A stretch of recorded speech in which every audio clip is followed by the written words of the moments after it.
हम सही में चाहते हैं हमारी कलीसिया में पवित्र आत्मा से भरपूर लोग हों। आमीन। हम चाहते हैं बड़ौदा को हिलाने वाले लोग। आज अगर हम अपने आप को प्रश्न पूछेंगे बड़ौदा में कितने लोग हमको जानते हैं, शायद अड़ोस पड़ोस में 4 घर छोड़ के भी कोई नहीं जानता हो। लेकिन प्रभु यीशु की मर्जी ये नहीं थी, प्रभु यीशु की योजना ये नहीं थी। प्रभु यीशु ने सिर्फ 12 चेलों को सामने बिठाया। कुछ ही लोगों को सामने बिठाकर प्रभु यीशु क्या बोलते हैं, पवित्र आत्मा तुम पर आएगा और तुम सामर्थ को पाओगे। और क्या होगा, ऐसी सामर्थ तुम पाओगे कि तुम मेरे गवाह बन जाओगे यरूशलेम में, यहूदिया में, समारिया में और संसार के अंत तक। यानी सिर्फ यरूशलेम को तुम नहीं हिलाओगे, तुम यहूदिया भी हिलाओगे, तुम समारिया भी हिलाओगे और तुम संसार के अंत तक इसका ये भूकंप या इसके आफ्टर शॉक्स तुम ले जाओगे। आमीन। यानी परमेश्वर की योजना देखो या प्रभु यीशु का दर्शन हम देखें कि हमारा जीवन इस संसार के ऊपर प्रभाव डालने वाला होना चाहिए, नहीं कि संसार हम पर प्रभाव डालने वाला हो। आमीन। प्रभु यीशु ने अपने चेलों को यह कहा कि तुम जाओ, बीमार को तुम चंगा करो, दुष्ट आत्माओं को तुम निकालो, मेरे नाम से ये काम होंगे। यानी प्रभु यीशु का दर्शन क्या था कि बीमारियां तुमको असर नहीं करेंगी, ये जगत की समस्या तुमको असर नहीं करेंगी, लेकिन तुम इस संसार में जहां जाओगे वहां पर तुम्हारा प्रभाव इस बीमारी पर होगा। तुम हाथ लगाओगे, बीमारियां निकल जाएंगी, तुम कहोगे, दुष्ट आत्मा निकल जाएंगे। आमीन। यीशु मसीह ने अपनी कलीसिया के बारे में भी क्या कहा, मेरी कलीसिया मैं बांधूंगा और ऐसी कि उसके सामने अधोलोक का जोर नहीं चलेगा, शैतान का जोर नहीं चलेगा। आमीन। ये प्रभु यीशु मसीह का दर्शन है। दूसरी बाजू अगर हम अपने आप को देखें तो हमारा जीवन बहुत ही सामान्य है। हम कलीसिया में आके बोल सकते जरूर हैं कि प्रभु यीशु आप जिंदा परमेश्वर हैं, आप जिंदा खुदा हैं, लेकिन हमारी गवाही हमारे द्वारा कितने लोगों को पता चलेगा कि सही में हमारा परमेश्वर जिंदा है। बाइबल और एक दर्शन देता है, ऐसा लिखा है ज़करिया 8वें अध्याय आखिरी आयतों में कि उन दिनों ऐसा होगा कि एक यहूदी व्यक्ति वो आराधना करने के लिए जा रहा होगा, तो लिखा है कि 10 अलग अलग जाति के लोग उसको पकड़ लेंगे और उसको छोड़ेंगे नहीं और उसको कहेंगे तू जहां जा रहा हमको भी ले जा, हम भी उस परमेश्वर की आराधना करना चाहते हैं, क्योंकि हम जानते हैं कि तेरा परमेश्वर वो जिंदा परमेश्वर है। ऐसा जीवन प्रभु यीशु हमारे लिए चाहते हैं। आमीन।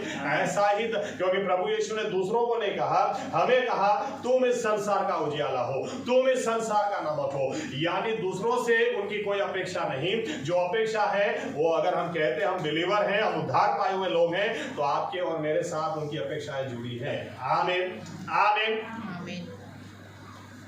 लेकिन फिर भी इस बात की, इसलिए मैं 2 बातें आज आपके सामने रखना चाह रहा हूं जो मेरे लिए भी है, आपके लिए भी है, हम सभी के लिए है। क्योंकि ये विषय के ऊपर जब भी मैं सोचता हूं तो मुझे सही में ऐसा होता, अभी तक बड़ौदा हिल जाना चाहिए, अभी तक बहुत बड़ा काम हो जाना चाहिए, अभी तक ऐसे चीज चमत्कार हो जाने चाहिए, ये होना चाहिए, वो होना चाहिए। नहीं हुआ है, इसका मतलब ये नहीं होगा। 2 बातें इसीलिए आपके सामने लाकर रखना चाहता हूं। सबसे पहली बात, प्रभु यीशु क्या बोलते हैं, एक चाबी, 2 चाबी आज हम जीवन में उतारना चाहते हैं। एक चाबी ये है कि प्रभु यीशु के पास कुछ लोग आकर पूछते हैं और कहते हैं कि प्रभु यूहन्ना के चेले उपवास करते हैं, तेरे चेले तो जब देखो तब खाने की बात, जब देखो तब खाने की बात, खा करते हैं, क्या है? यीशु मसीह क्या बोलते हैं, देखो भाई शादी में तो उपवास करता है क्या? शादी अच्छी तरह से हो जाए इसके लिए लोग उपवास करते हैं, लेकिन शादी में कौन उपवास करता है? आमीन। इसलिए हम कई बार लोगों को ये भी सिखाते हैं, कॉन्फ्रेंस में आके उपवास मत करो, कॉन्फ्रेंस अच्छी हो उसके लिए पहले उपवास करो। आमीन। ऊपर सुबह से शाम तक गाना बजाना सुनना, फिर शाम पढ़ते पढ़ते तो क्या संदेश था यार, मेरा तो दिमाग ही काम नहीं कर रहा है, खाया नहीं है ना, कुछ सुनाने दे रहा, मैं तो खाली बैठा ही था। अरे उधर उपवास मत करो, आमीन, पहले करो। तो यीशु मसीह क्या बोलते हैं, अरे वरराजा साथ में है, तुम्हारा दिमाग किसे क्या वरराजा साथ में, कौन उपवास करेगा ऐसे समय? जिस दिन नहीं होगा उस दिन करेगा। फिर यीशु मसीह बहुत अद्भुत बात बोलते हैं। यीशु मसीह यूं बोलते हैं, देखो पुराना कपड़ा फटा है तो उसका रफू, उसके ऊपर नया कपड़ा नहीं लगाया जाता है। अगर उसके ऊपर नया कपड़ा लगाया क्योंकि ज्यादातर क्या होता है, कई ज्यादातर लोगों की ऐसी आदत होती है, खास तौर से अगर कॉटन का कपड़ा होगा, कॉटन का ड्रेस होगा, तो ऐसे ही नहीं पहन लेते, पहले उसको पानी में भिगोते हैं, क्योंकि पानी में जब भिगोते हैं या एक बार धोते हैं तो थोड़ा सा छोटा होता है, खेचा है, थोड़ा संकोच है कापड़। यीशु मसीह क्या बोलते हैं कि अगर पुराना कपड़ा तुम्हारा थोड़ा सा फटा है और उसके ऊपर अगर नया कपड़ा लगाओगे तो जब धोने डालोगे क्या होगा, वो नया कपड़ा जब छोटा होगा वो फाड़ देगा। पुराने कपड़े के ऊपर पुराना ही लगाया जाता है, नए के ऊपर नया लगाया जाता है। दूसरा उदाहरण यीशु मसीह देते हैं कि अगर पुरानी मशक है उसके अंदर नया दाखरस डाल दोगे तो क्या करेगा, दाखरस जब नया हो तो वो एक्सपांड होता है, केमिकल प्रोसेस उसमें ऐसा होता है कि वो पुरानी मशक को फाड़ के बाहर निकल जाएगा। यीशु मसीह बोलना चाहते हैं इसीलिए अगर तुम्हें नया दाखरस चाहिए तो पहले मशक नहीं होनी चाहिए। पहली चाबी जो आपसे मैं बांटना चाह रहा हूं वो ये है कि अगर हमको नया कुछ काम चाहिए तो पहले हमको नया होना पड़ेगा। अगर हमको नया कुछ चाहिए तो पहले पुराना छोड़ना पड़ेगा। आमीन। अगर आप पुराना छोड़ते ही नहीं तो नया कभी आएगा ही नहीं। अगर आप वही करते, पागलपन की भाषा, पागलपन की व्याख्या बहुत सारी है, मुझे जो पसंद है वो ये वाली है कि आपने पहले 2+2 किया 4 मिला, आप पहले भी 2+2 करते थे 4 मिला, आज भी 2+2 करेंगे 4 ही मिलेगा, और 10 साल के बाद भी 2+2 4 ही मिलेगा। लेकिन पागलपन किसको बोलते हैं, हर बार 2+2 करना और आशा रखना नहीं इस बार तो 5 मिलेगा। अरे 2+2 4 ही मिलेगा। आप जो कर रहे हैं उससे जो आपको परिणाम मिला वही मिलेगा, नया नहीं मिलेगा। आमीन। हमारी गलती क्या है, हम लोग जो कर रहे हैं वही करते रहना चाह रहे, वही करते रहना चाह रहे, लेकिन हर बार परिणाम अलग चाहते हैं, अलग नहीं मिल सकता। अगर आपको फसल अलग चाहिए, बीज अलग बोने पड़ेंगे। पहले अगर आपको नई आशीष चाहिए तो पहले पुराना छोड़ना पड़ेगा। आमीन। पुराना छोड़ोगे, क्योंकि बाइबल क्या कहती है, अगर फिर भी परमेश्वर ने आशीष दे दी और आप वही पुरानी मशक है, वो आशीष आपको फाड़ देगी, वही आशीष आपको बर्बाद कर देगी। इसलिए छोटे बच्चे को 1.5 लाख का मोबाइल हम खेलने के लिए नहीं देंगे। 1.5 लाख उसको क्या फर्क पड़ता है, 1.5 लाख का है कितने का है, वो तो तोड़ फोड़ के आपको दे देगा वापस। पहले उसको जिस दिन समझ में आए 1.5 लाख कैसे आता है, 1.5 लाख किसको बोलते हैं। आमीन। यीशु मसीह क्या बोलते हैं, इसलिए हमारी गलती क्या है, हम पहले जितना बाइबल पढ़ते थे अगर आज भी उतना पढ़ रहे हैं, पहले जितनी प्रार्थना करते थे आज भी अगर उतनी कर रहे हैं, पहले प्रभु परमेश्वर के साथ जितना समय बिताते थे आज भी वही बिता रहे हैं। पहले भी हमारा टाइम 9:30 का हो और आप 9:45 बजे आते हैं, कोई 10 बजे आता है, कोई 10:15 बजे आता है। अब जैसा करते थे वैसे अगर हम करेंगे तो फिर नया कुछ होने वाला नहीं, जो हो रहा है वही होगा। आमीन। आमीन। अगर हमको नया कुछ चाहिए तो पहले पुराना छोड़ना पड़ेगा। आमीन। अगर आप 8 बजे उठते हैं, आप 6 बजे उठना चाहते हैं तो 6 बजे तब तक नहीं उठ सकते जब तक पहले रात को 1:30 बजे सोना बंद नहीं करो। कई लोग इसको फोकस ही नहीं करते, क्या अरे उठा तो जरा, अरे पर वो जो कितना लगे तो जो पुराना छोड़ना ही नहीं तो नया आएगा ही नहीं। आमीन। ये नियम है, पुराना छोड़ोगे ही नहीं तो नया कभी आएगा नहीं। हम कई बार क्या सोचते हैं, प्रभु तू नया दे दे मैं पुराना छोड़ दूंगा। अरे नहीं हो सकता, जो नियम है वो यही है। आमीन। चेलों को क्या बोला, चेलों को यीशु मसीह ने बोला देखो मैं तुम्हें इंसानों को पकड़ने वाला बना दूंगा।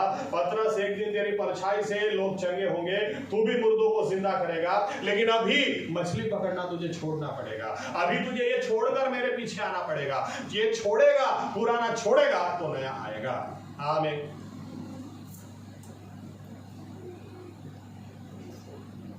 हमारा शेड्यूल आज भी वैसा ही है, सुबह उठ के पहले मोबाइल,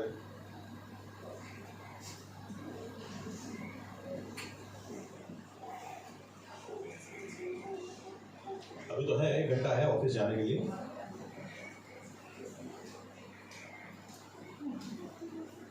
अभी तो आधा घंटा है। ओह अभी अभी तो बाइबल पढ़ने का टाइम नहीं है, अभी भागो। उधर लेट हो जाए, चर्च में लेट होगा चलेगा, वो तो चर्च में तो चलता है, उधर लेट नहीं होना चाहिए।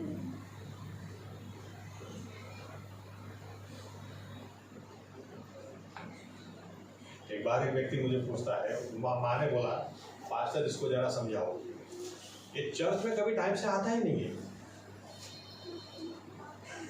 और ऊपर से क्या बोलता है। मैंने कहा बोलो, हाँ ऊपर से क्या बोलता है। मैंने कहा बोलो बोलो क्या बोलता है। तो उस मम्मी को इशारा करने लगा।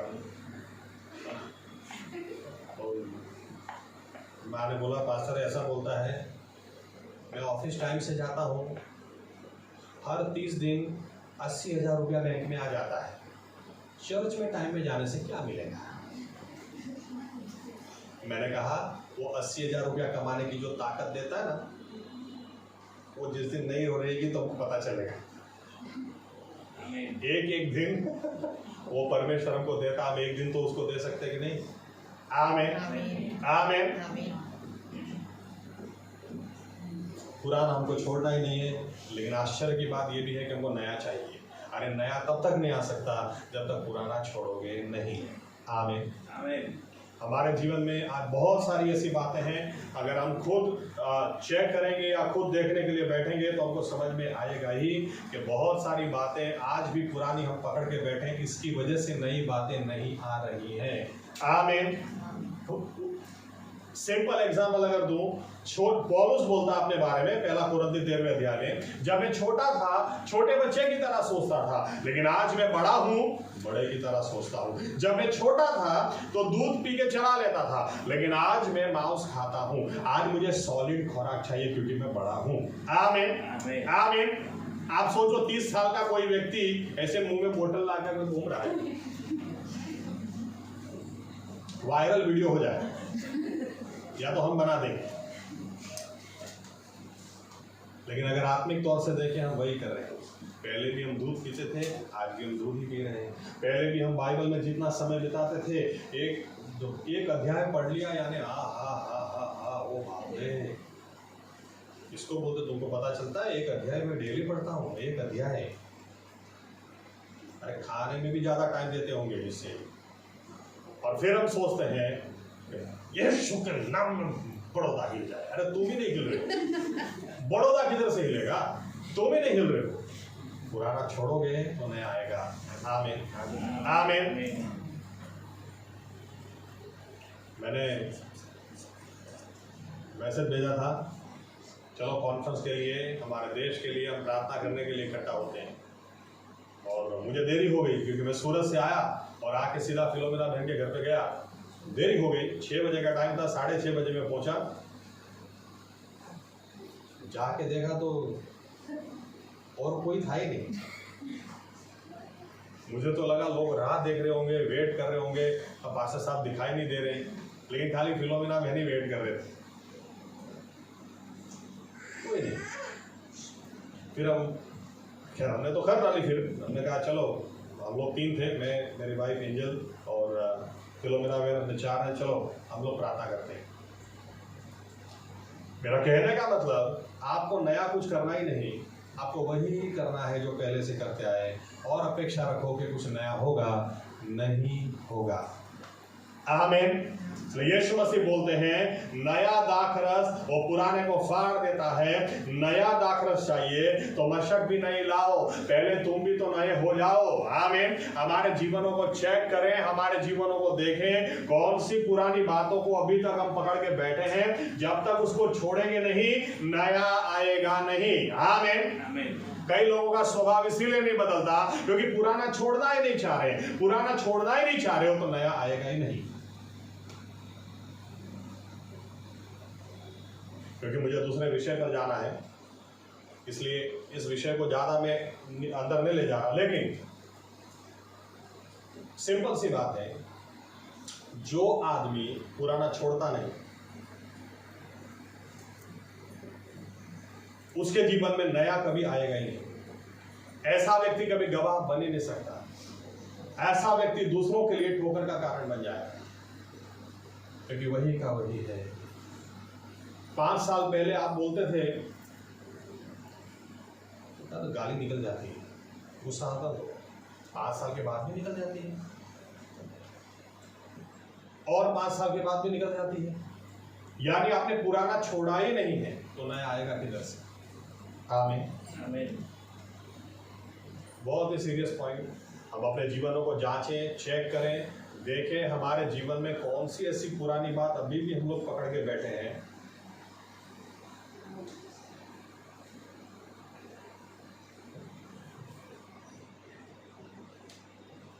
चर्च में भी इस तरह से लोग बैठते हैं, कॉन्फ्रेंस में भी जाते तो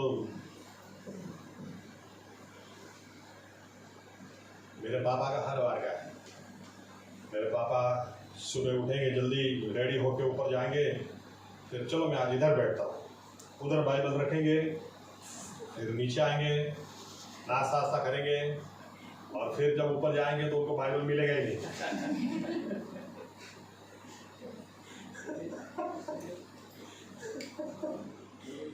इस बार जब मैं ऊपर जा रहा था वो नीचे बैठे थे, मैंने कहा क्या हो गया नीचे?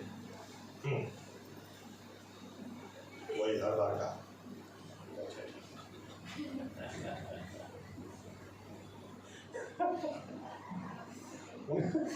उनके साथ हर बार होता है, और हर बार मुझे बोलते हैं यार सच बताओ इतना झगड़ा करने की इच्छा होती है ना मुझे, लेकिन ऐसा होता है कि लोग ऐसा बोलेंगे ये इसका लड़का पास्टर है तो दादागिरी कर रहा है। अरे लेकिन मैं सुबह उठ के जाता हूँ, मेरा बाइबल रखता हूँ, वो बाइबल हटा देते हैं। मेरा बाइबल मुझे मिलता ही नहीं यार, मैंने जगह रोकी थी किधर गया, फिर बाइबल ढूंढनी पड़ती, जगह तो छोड़ो बाइबल ढूंढना पड़ता है, किधर गया। लेकिन जो जानते मेरे पापा को, वो मारते पहले थे, पूछते बाद में थे क्या हुआ। आज ऐसा करना वो देख के भी हमको खुशी होती है कि कितने बदल गए। बदलना जरूरी है। आमीन।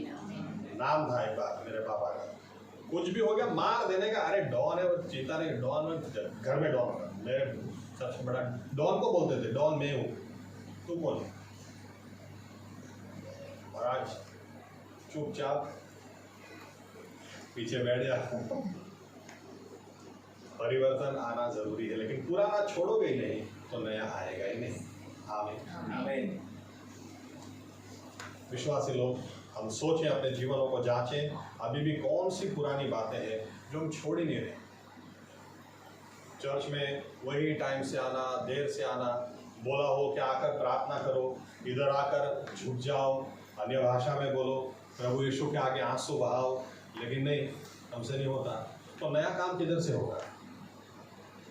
नया काम करने के लिए पुराना पहले छोड़ना पड़ेगा। आमीन।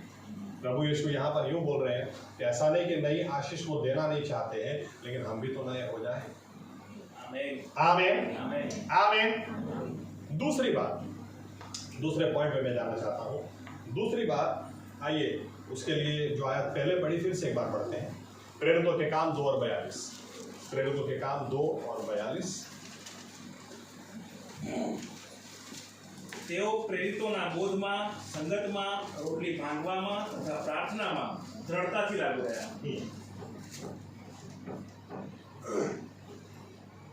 हिंदी में ऐसा लिखा है, वे दृढ़ता से लोलीन रहे। इंग्लिश में लिखा है दे डेडिकेटेड देमसेल्व्स। तो मैंने शुरुआत यहां से करी कि प्रभु यीशु ने हमको चुना इसलिए है कि हमारा प्रभाव बड़ौदा शहर पर हो, या हमारी सोसाइटी पर हो, हमारे परिवार में हो, हमारे आसपास के लोगों में हो, हमारे दोस्तों में हो। आमीन। ऐसा नहीं होना चाहिए कि मैं तो कभी दारू पीता ही नहीं था, लेकिन बिलीवर्स लोगों का ऐसा है, नहीं दारू नहीं पीता साहब, में मुंह में से तो स्मेल आ रही है। अरे एक्चुअली साहब क्या हो, उधर थोड़ी देर बैठा ना, उन्होंने थोड़ा पिला दिया।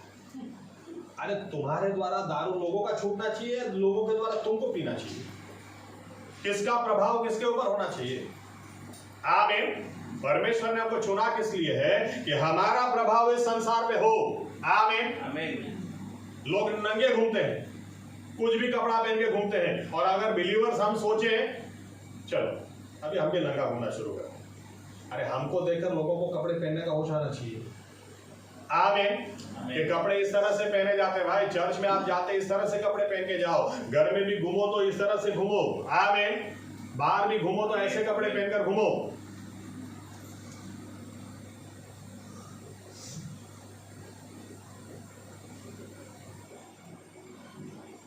और मेरे दिमाग में तो ये घुसता नहीं,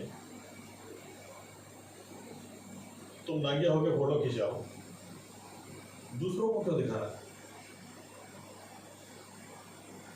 फेसबुक पे रखेंगे, इंस्टाग्राम में रील बनाएंगे, भाई सब देखो।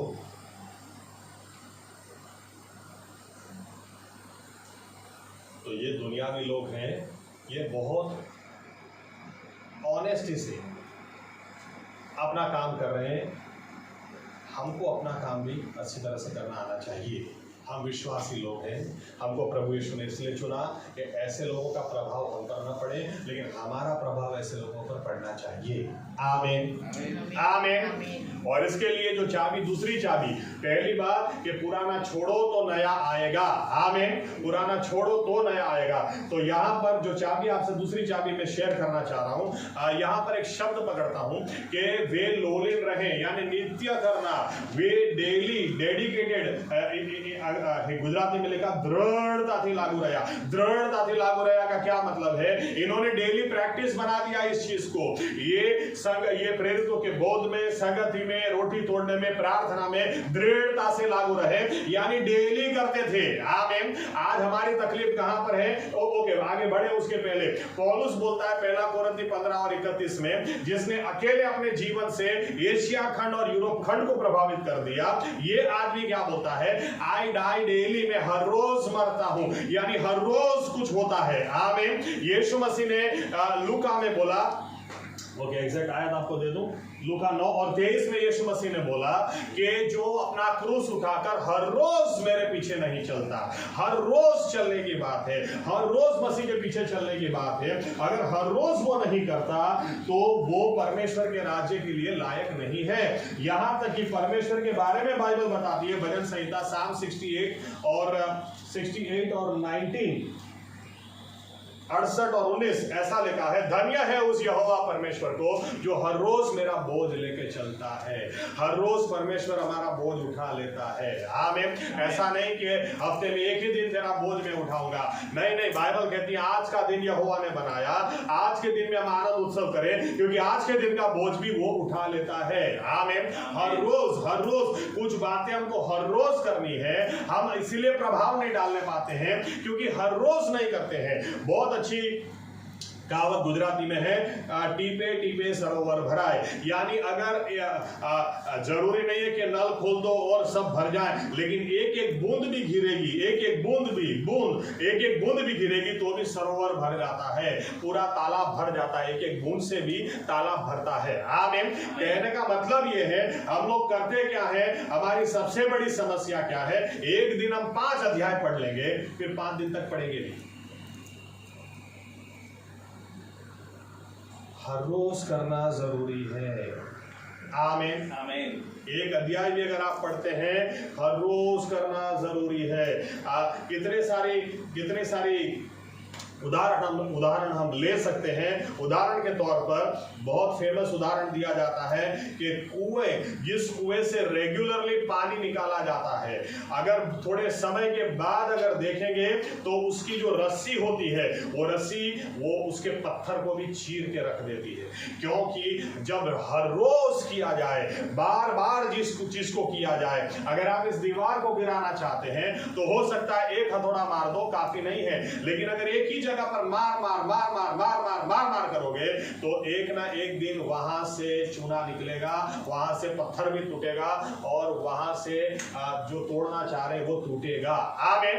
हर रोज करना जरूरी है, हर रोज नित्य करना जरूरी है। लेकिन हमारी गलती क्या है, हम प्रार्थना भी कई बार करते हैं तो ऐसे कर डालते हैं जैसे अब आसमान नीचे उतर आएगा, फिर 6 दिन तक हम दिखाई नहीं देते, किधर गए? प्रभु यीशु भी बोलते होंगे किधर गया ओए। अब इसीलिए प्रभाव नहीं डालने पा रहे क्योंकि रेगुलर नहीं करते। सिंपल सी, मतलब आप कितने उदाहरण ले लो। उदाहरण के तौर पर डांस किसी को सीखना है, अरे उसको भी डेली करना पड़ता है। जो डांस सीखता ना उसको कभी पूछना संडे को छुट्टी, संडे को वो लोग छुट्टी रखते हैं, वो लोग घर में प्रैक्टिस करते हैं, छुट्टी थोड़ी होती है। म्यूजिकल इंस्ट्रूमेंट जो सीखता है, जो इंस्ट्रूमेंट सीखता है, वो भी 7 दिन उसको प्रैक्टिस करना जरूरी है। बहुत ही फेमस वायलिनिस्ट थे, उन्होंने यूं कहा था, नाम मैं भूल गया, उन्होंने यूं कहा था अगर 1 महीने तक मैं वायलिन नहीं बजाता, अगर 1 महीने तक, तो फर्क मुझे सुनने वालों को पता चल जाता है। अगर 1 हफ्ते तक मैं प्रैक्टिस नहीं करता तो मेरे परिवार को पता चल जाता है। लेकिन अगर 1 दिन भी मैं छोड़ दूं और प्रैक्टिस नहीं करूं तो मुझे समझ में आता है कहां से कहां फर्क आएगा। डेली करना जरूरी है, नित्य करना जरूरी है। आमीन आमीन। हम अपने जीवनों में देखें क्या हम इन बातों को नित्य करते हैं, क्योंकि जो नित्य नहीं करता वो प्रभावशाली कभी बन नहीं सकता। आज प्रभु आपको धन्यवाद, और कल गाली, परसों श्राप, और फिर से प्रभु आपके जैसा कोई भी नहीं। जो नित्य नहीं करता वो प्रभाव नहीं डाल सकता। आमीन। पहली कलीसिया के लोग, पहली सदी की कलीसिया, आप ये सोचो पतरस खाली एक बार खड़ा होकर सलाह सूचन देने लगा और बाइबल कहती है 3000 लोगों ने बपतिस्मा ले लिया। थोड़े समय के बाद लिखा 5000 की कलीसिया हो गई। उसके बाद तो लिखना ही बंद कर दिया क्योंकि गिनती नहीं कर सकते थे आप। यहां तक कि इतिहास अगर यूं कहता है कि अंत्योक में ही पौलुस और बारनाबास के द्वारा 50,000 लोग थे, तो फिर यरूशलेम की तो क्या तादाद होगी और दूसरी कलीसियाओं में क्या तादाद होगी। क्योंकि ऐसा जरूर लिखा है हर रोज नए नए लोग मसीह में आने लगे, हर रोज कलीसिया में लोग ऐड होते जाने लगे। क्यों? क्योंकि पहली सदी की कलीसिया कुछ ऐसा करती थी। आप याद रखना, ऐसे मसीह लोग कोई प्रभाव नहीं डाल सकते जो आज गाली देंगे, कल बोलेंगे धन्यवाद प्रभु यीशु, मेरा प्रभु ने मेरे लिए बड़ा काम कर दिया, फिर परसों बोलेंगे कि प्रभु तुम चिंता मत करो, प्रभु तुम्हारे लिए बड़ा काम कर सकता है, तुम्हारे कैंसर की बीमारी है, कोई चिंता मत करो। व्यारा चलो मेरे साथ बजिंदर सिंह आ रहे हैं, वो आपको ठीक कर देंगे। अरे वो तुमको पहले देख रहा है, तुमको ठीक नहीं हो रहा है। वो पहले सोचेगा मेरा कैंसर बाद में हो जाए, भाई तू पहले पड़ेगी कब छोड़ेगा।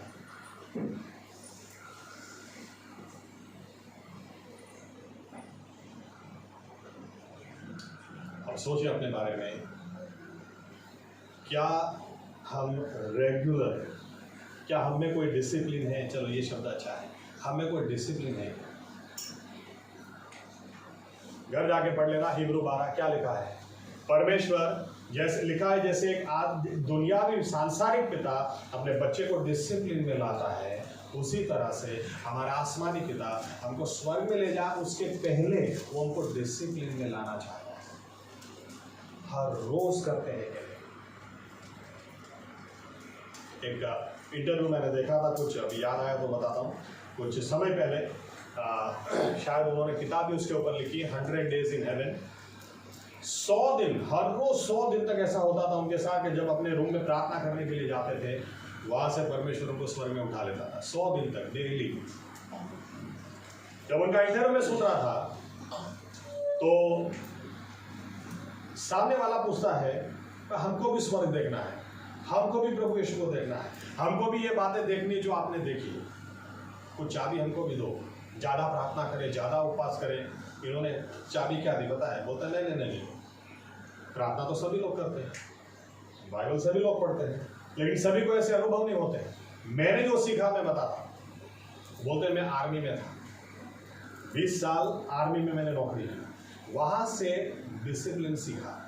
इतने बजे सोने का मतलब सोना, इतने बजे उठने का मतलब उठने का, इतने बजे तक ये काम हो जाना चाहिए मतलब हो जाना चाहिए। तो बोलते जब मैं उद्धार पाया तो यही डिसिप्लिन मैंने इधर लगा दिया कि इतने बजे से इतने बजे तक बाइबल पढ़ने का यानी पढ़ने का, इतना घंटा प्रार्थना करने का यानी करने का, बाकी सब काम बाद में, लेकिन एक डिसिप्लिन रखा। बोलते आज मुझे 30-32 साल हो गए मसीह में आए, लेकिन वो डिसिप्लिन आज तक मेरा छूटा नहीं।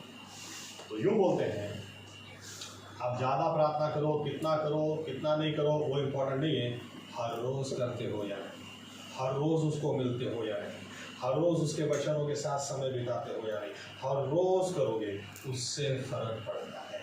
आमीन। पहली सदी की कलीसिया के बारे में क्या लिखा? 4 बातों में ये लोग दृढ़ता से लागू रहे, दृढ़ता से।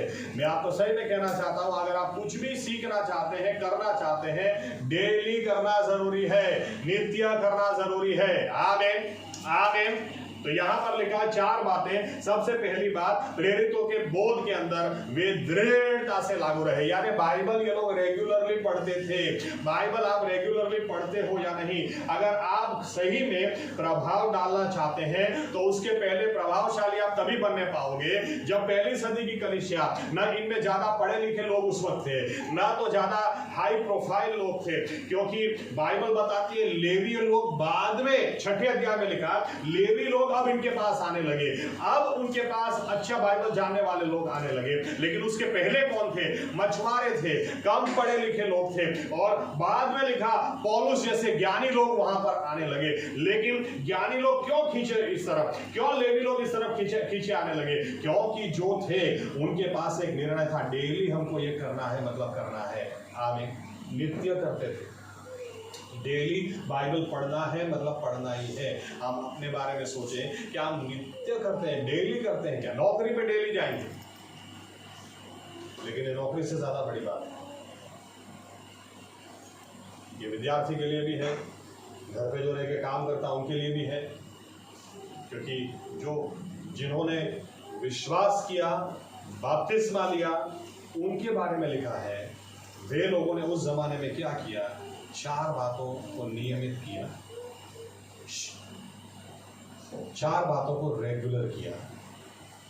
बाइबल रेगुलरली पढ़ते थे। आज भी हमको कलीसिया के लोग जाकर पूछते हैं, 2 दिन से नहीं पढ़ा है, नहीं पढ़ते हैं। अरे पढ़ो ना, क्यों नहीं पढ़ते? आपने शायद वीडियो देखा होगा, 5-10 साल पुराना वीडियो होगा। चीन के अंदर एक इलाकों में इनको बाइबल चाहिए था, बाइबल दो हमको, बाइबल दो। हमने परमेश्वर के बारे में सुना बहुत है, लेकिन हम बाइबल पढ़ना चाहते हैं। और जो वीडियो आया था, जब वो पार्सल वहां पर भेजा गया और जैसे ही पार्सल खोला, अरे आपको आंख में से आंसू आ जाए, किस तरह से लोग, मुझे बाइबल नहीं, मेरा बाइबल, मुझे बाइबल दो, मुझे बाइबल चाहिए। और हमारे घर में कई बार हमको ऐसे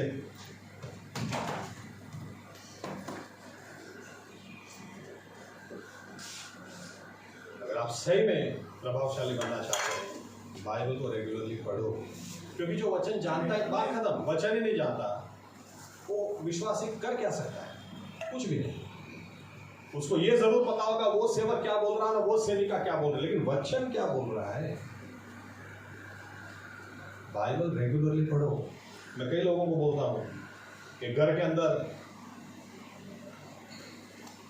वाइफ ने कहा कि सर मेरा हस्बैंड तो विश्वास करता ही नहीं, आप कुछ करो। मैंने कहा ठीक है। मैं उनके हस्बैंड को खाली इतना बोला, आप डेली 1 आयत पढ़ो। उतना पढ़ सकते कि नहीं? बोला पास्टर सर 1 आयत में क्या है, वो तो कोई भी पढ़ सकता है। मैंने कहा बस तो करो डेली। बीच में उनकी वाइफ ने मुझे कहा पास्टर साहब अब तो मुझे लगता है ज़्यादा पढ़ना स्टार्ट कर दिया, लेकिन मैं देखती नहीं कि मुझे देखकर बंद ना कर। लेकिन डेली उन्होंने स्टार्ट किया, डेली टीपे टीपे सरोवर भराए। आमीन। આપણે તો એક સાથે ધોધ ને પછી સૂકું ભાઈ।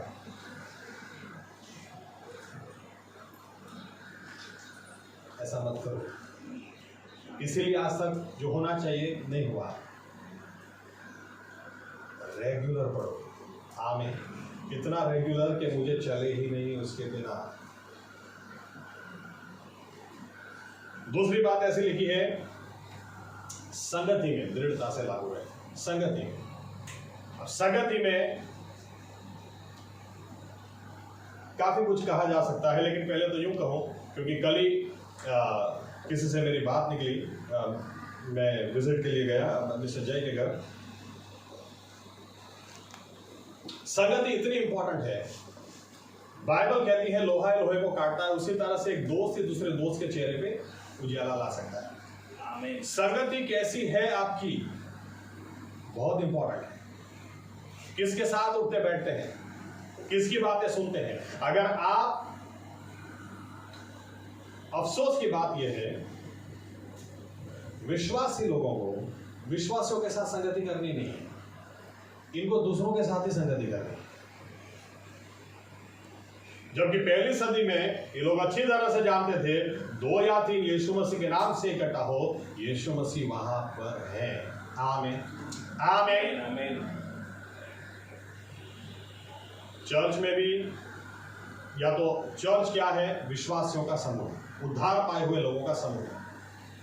पहली सदी की कलीसिया, आप इतिहास पढ़ो, एक समय आ गया बाद में जहां पर अगर आप चर्च में जा रहे हैं, इनको मार दिया जाता था, पकड़ के भूखे शेरों के बीच में डाल दिया जाता था, इनको जला दिया जाता था, इसलिए कि विश्वासी हैं। लेकिन फिर भी आप इतिहास पढ़ेंगे, इन्होंने संगति में जाना कभी बंद नहीं किया।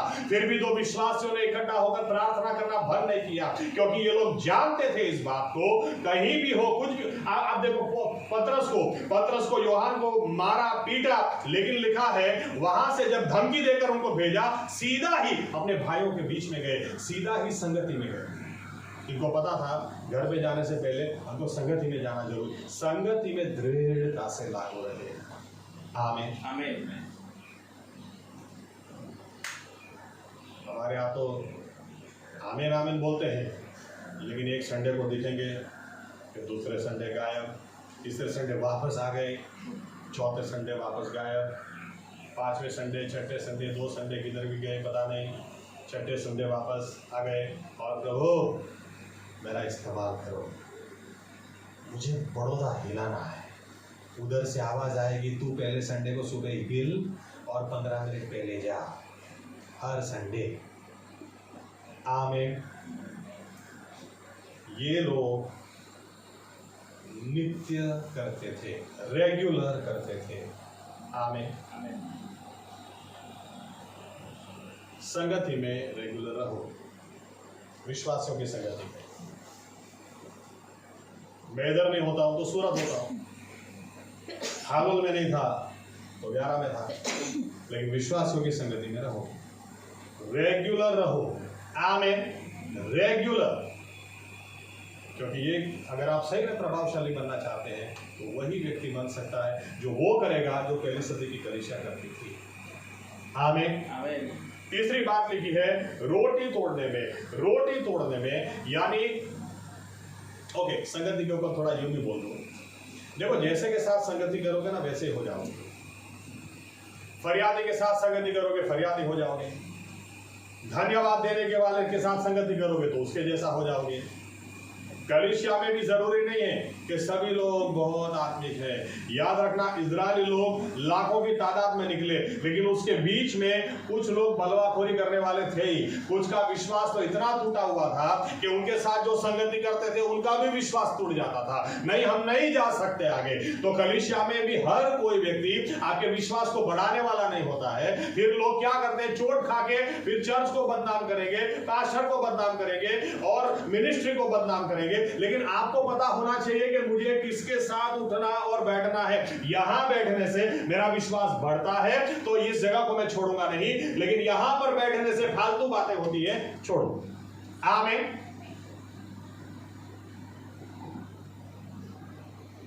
आप किसके साथ उठते बैठते हैं, किसका सुनते हैं? बाइबल बताती है, बहुत ध्यान में रखें।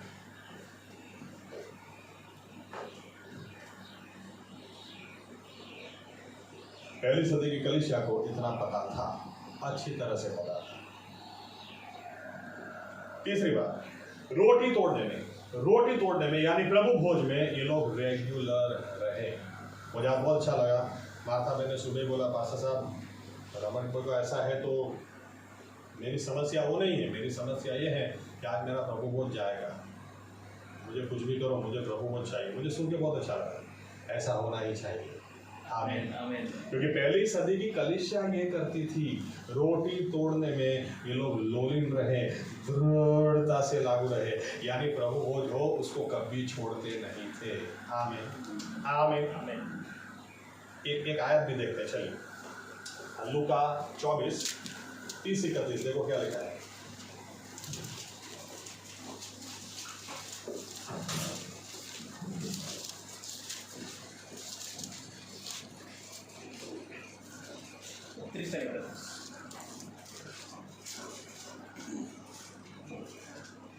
24:30 અને 31. તે તેઓની સાથે જમવા બેઠો ત્યારે તેણે રોટલી લઈને સ્તુતિ કરીને ભાંગી અને તેઓને આપી. ત્યારે તેઓની આંખો ઉઘડી અને તેઓએ તેને ઓળખ્યો, પણ તે તેઓની દ્રષ્ટિમાંથી અદ્રશ્ય થઈ ગયો. ओके, पूरी बात आप घर जाके पढ़ सकते हैं। यहाँ पर ऐसा लिखा है कि दो व्यक्ति चलते चलते इमाइस की ओर जा रहे थे। अगर जूइश हिस्ट्री को देखें तो मेरे हिसाब से पतरस था और पतरस की बीवी क्लियोपास। ओके, इसलिए कभी भी क्लियोपास अपने बच्चे का नाम नहीं रखना, वो लड़की का नाम, क्योंकि देखे मैंने कुछ लोग जो लड़के का नाम क्लियोपास रखते हैं, लड़की जैसे गुणा जाए। हाँ, और क्या बोलूं, लेकिन दो जन चल के जा रहे हैं, इतने उदास हैं, इतने गमगीन, ओ हो। और बाइबल कहती है यीशु मसीह ने उनके साथ चलना शुरू किया। तो अब ये देखिए कितने उदास होंगे या कितने गमगीन होंगे कि यीशु मसीह ने जब पूछा क्यों इतने उदास हो, तो ये दोनों जन यीशु मसीह को बताने भी लगे, तुमको पता नहीं है यरूशलेम में क्या हुआ है? हाँ? यीशु मसीह को बता रहे, यीशु मसीह को कैसे मार दिया। यीशु मसीह भी सुन रहे हैं, ठीक है, चलो चलते गए, ये लोग बताते गए क्यों हम उदास हैं, क्यों हम निराश हैं, क्यों हमारे चेहरे पे हंसी नहीं है। और यीशु मसीह सुनते गए, फिर बाइबल बता दी यीशु मसीह ने बोलना शुरू किया, तो इनको थोड़ा अच्छा लगा। तो इन्होंने यीशु मसीह को बोला हमारे साथ ही रुक जाओ और भी बात करते हैं। और जब खाने के लिए बैठे, ऐसा लिखा यीशु मसीह ने रोटी ली और जैसे ही रोटी के ऊपर आशीष मांगी, उसे तोड़ा, लिखा है तुरंत इनकी आंखें खुली और इनको समझ में आया तो मसीह है। प्रभु भोज इसलिए जरूरी है, ये हमारी आंखें खोलता है। आमीन आमीन। रोटी तोड़ना, उसके ऊपर आशीष मांगना, उसका भागीदार होना इसलिए हमारे लिए जरूरी है क्योंकि ये हमारी आंखें को खोल देता है। आमीन आमीन। किसी दिन उसके ऊपर ही संदेश देखेंगे तो ज्यादा डीप में जाएंगे, लेकिन पहली सदी की कलीसिया, आज कई लोगों को समस्या है, बाइबल समझ में नहीं आता है, बाइबल हमको पता नहीं चलता, परमेश्वर की योजना समझ में नहीं आती क्योंकि आंखें बंद है। लेकिन प्रभु भोज ये लोग रेगुलर लेते थे, परमेश्वर के साथ रेगुलर संगति करते थे। होता क्या था, इनकी आंखें खुल गई, इनको सही में पता चला, अरे वो औरतों ने बोला था। अब ये देखो, औरतों ने बोला था कि वो उठा है, इसके बावजूद इनको विश्वास नहीं है। अब उनको समझ में आता है नहीं, लेकिन आंखें कब खुली, जब उन्होंने रोटी तोड़ी। आमीन आमीन। चौथी बात लिखी है प्रार्थना में। प्रार्थना में मेरे ख्याल से ये सबसे इंपॉर्टेंट बात है कि ऐसा है ही नहीं कि हमारा परमेश्वर प्रार्थना का जवाब न दे, ऐसा है ही नहीं कि क्योंकि परमेश्वर खुद बोलता है मेरा हाथ आज भी छोटा नहीं हो गया, मेरे कान आज भी बहरे नहीं हो गए। लेकिन समस्या हमारी तरफ से आती है, हम कितनी प्रार्थना करते हैं। मैं आपको एक उदाहरण देता हूं।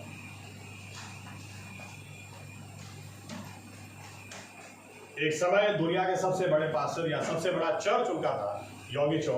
आज तो उनसे बड़े चर्च काफी हो गए। योगी चौ साहब ने क्या इक्वेशन दिया? योगी चौ साहब ने यूं बोला था कि मेरे हिसाब से 4 घंटा अगर प्रार्थना करो, 4 घंटा, तो आधा घंटा किसी के साथ संगति करनी चाहिए, वो फलवंत होती है। और हम लोग क्या करते हैं, 4 घंटा लोगों के साथ बिताते हैं, आधा घंटा भी हमारी प्रार्थना नहीं है।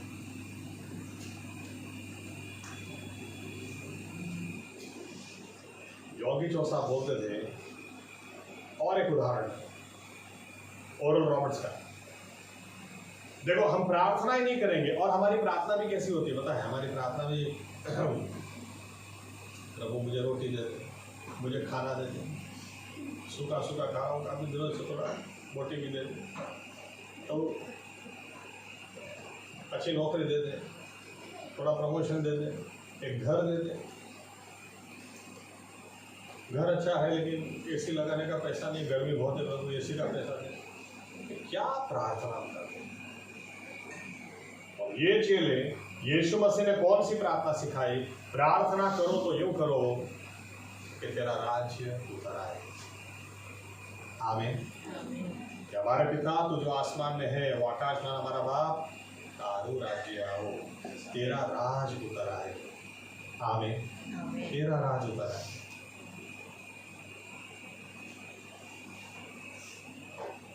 प्रार्थना ये सिर्फ हमारे लिए नहीं, प्रार्थना अगर आप करोगे तो आप दूसरों को भी प्रश्न का हल देने पाओगे।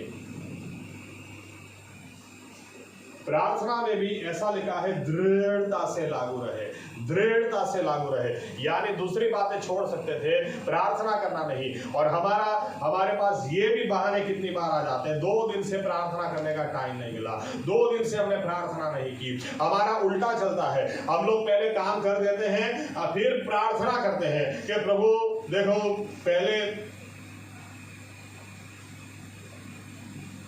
पहले घर में टीवी ले आए, फिर प्रार्थना करते हैं प्रभु रिमोट तो मेरे हाथ में आता ही नहीं।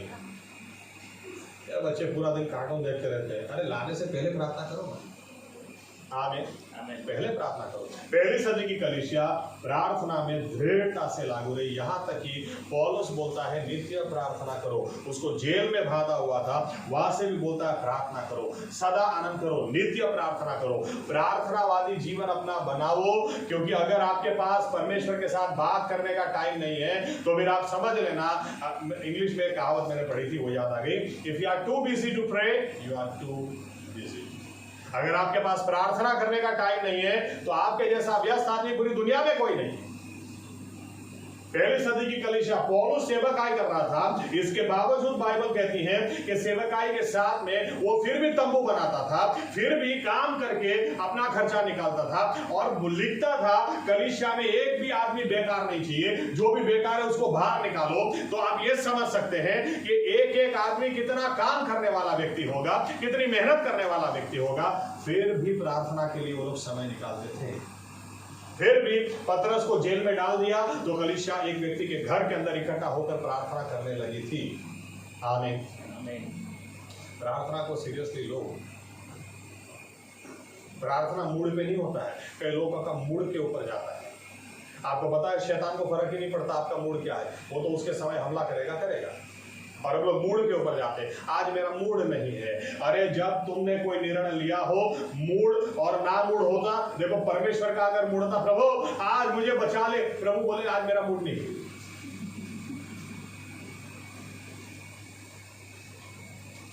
आप भरोसा उसी के ऊपर कर सकते हैं, जो आज भी हाँ बोलेगा, कल भी हाँ बोलेगा, परसों भी हाँ बोलेगा, नरसों भी हाँ बोलेगा। आपको पता है इधर से ना जवाब नहीं आएगा। आमीन। हमारी लाइफ में थोड़ा डिसिप्लिन लाए, जो पुराना है उसको छोड़ो तो ही नया आएगा। और इन बातों में पहली सदी की कलीसिया, आपकी पढ़ाई कितनी है फर्क नहीं पड़ता, आप मेल फीमेल है फर्क नहीं पड़ता, आप कितने पैसेदार कितने गरीब हैं उससे फर्क नहीं पड़ता, नित्य करते हैं कि नहीं इन बातों को। क्योंकि पहली सदी की कलीसिया नित्य करती थी, दृढ़ता से करती थी, तो उस कलीसिया ने सब कुछ हिला कर दिया। हम भी कर सकते हैं अगर हमारे पास भी ये निर्णय हो। आमीन, आमीन, आमीन। एक दिन प्रार्थना करो, 4 दिन गायब, ऐसा मत करो। एक दिन बाइबल पढ़ लिया, 4 दिन गायब, ऐसा मत करो। नित्य करो, डेली करो, डेली। आमीन।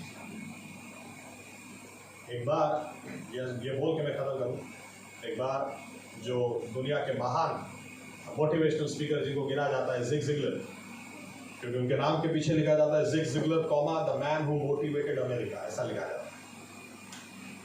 अभी तो गुजर गए। उनको एक बार एक बहन ने आकर पूछा, सर मैं आपसे एक बात पूछना चाहती हूँ। उन्होंने बोला बोलो।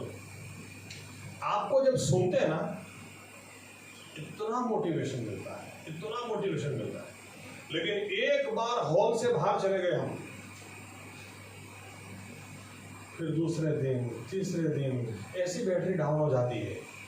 क्या करें बैटरी को चार्ज रखने के लिए? इन्होंने क्या जवाब दिया? आप अच्छे से अच्छा बॉडी वॉश यूज करो, अच्छे से अच्छा डिओड्रेंट लगाओ, अच्छे से अच्छा परफ्यूम भी लगाओ, फिर भी दूसरे दिन नहाना पड़ेगा। आमीन। हर रोज नहाना ही पड़ेगा। ये बातें एक बार मीटिंग में आ गए, सुन के खत्म हो गया, उसकी नहीं होती है, हर रोज करना पड़ता है। आमीन। अपने आप को मोटिवेटेड हर रोज रखना पड़ता है। हर रोज जो करता है वो एक न एक दिन दूसरों पर प्रभाव डालने वाला हो जाता है। आमीन, आमीन। आइए अपनी जगह खड़े हो जाए। हम सोचें अपने जीवनों के बारे में। हमारा परमेश्वर बहुत बड़ा है, उसकी बुलाहट बहुत बड़ी, बहुत बड़ी बुलाहट। लेकिन जब तक हम पुराना छोड़ेंगे नहीं, हमको कई बार लगता है वो मुझे आशीष नहीं देता, अरे वो तो ऐसी आशीष देना चाहता है, लेकिन वो जानता है इस वक्त अगर उसने दी वो आशीष हमको फाड़ देगी, वो आशीष हमको बर्बाद कर देगी। लेकिन वो चाहता है कि वही आशीष वो हमें दे, लेकिन पहले मशक नवी हो जाए, पहले बैग तो नहीं हो जाए, ताकि उसमें नया दाखरस रह सके। पुराना छोड़ दो, वो नया आएगा। पुरानी संगति छोड़ दो, पुरानी आदतें छोड़ दो, पुराना छोड़ेंगे तो कुछ नया आएगा।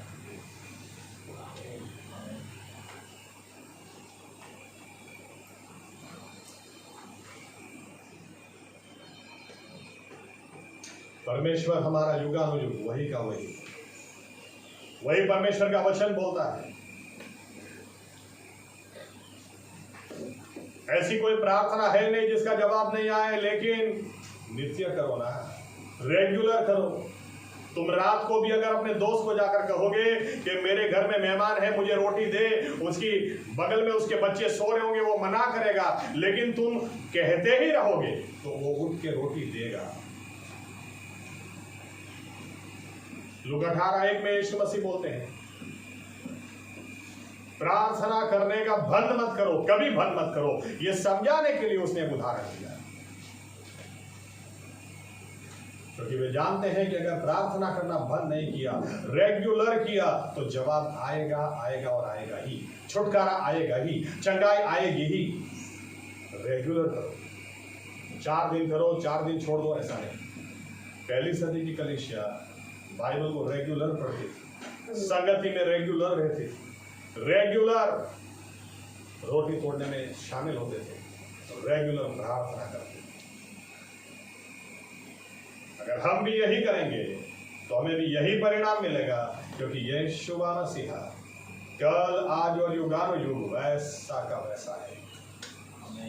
प्रभु यीशु मसीहा पेचर बड़ौदा के साथ, हम विश्वासों के साथ ऐसा ही हो।